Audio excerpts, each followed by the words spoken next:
We all have plans, whether to become rich, travel, the world, get married, and to have a family, purchase your own house and lot, buy a brand new car, run for a political position, at marami pang bagay.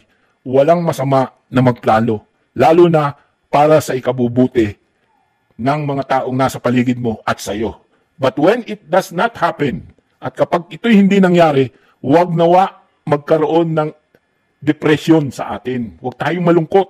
Huwag tayong maging negative na hindi nangyari yung mga bagay na gusto natin, tatalikuran na natin yung mga bagay na susunod.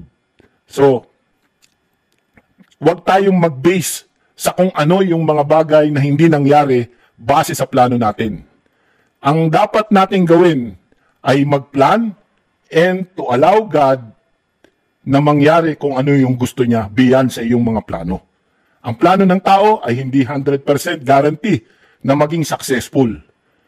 Pwede kang mag-fail. Paano kung hindi mo maabot ang mga goals mo? Paano kung magkasakit o maaksidente o mawala tayo sa mundong ito? We cannot control or manipulate yung mga bagay na nangyayari sa paligid natin. God is our master planner. Ang plano niya ay para sa ikabubuti natin upang bigyan tayo ng pag-asa sa mga hinaharap. Di ba sabi sa Jeremiah 29:11? Anong sabi ni Lord doon? For I prepare plans for you.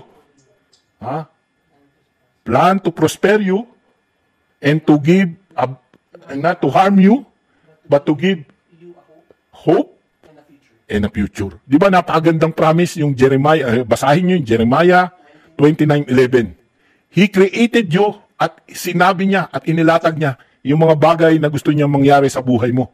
At kung ipagkakatiwala mo ang iyong mga plano in the palm of God's hand, makakaasa kang hindi ka niya bibiguin.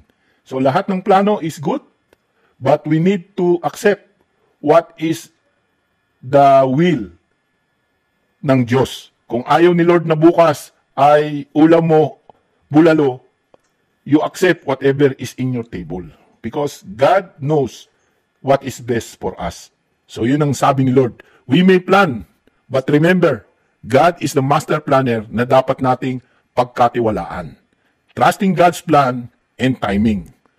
Kaya let us see yung ating mga to-do list. Balikan natin yung ating mga to-do list, mga calendars, mga sticky notes, organizer, planners, journals, para malaman natin yung mga bagay na ginawa natin at yung mga naging resulta after natin ipag-pray yung mga gusto natin. So let us pray to God. Lord, alam kong nagkamali ako dahil umasa ako sa aking sariling lakas at kakayahan sa mga plano ko sa aking buhay. Simula ngayon ay magdidesisyon akong ilagay ang mga planong ito sa mga palad ninyo. Magtitiwala ako at aasa sa mga mabubuting yung plano para sa akin at sa aking pamilya. In Jesus' name, Amen. Thank you, Lord.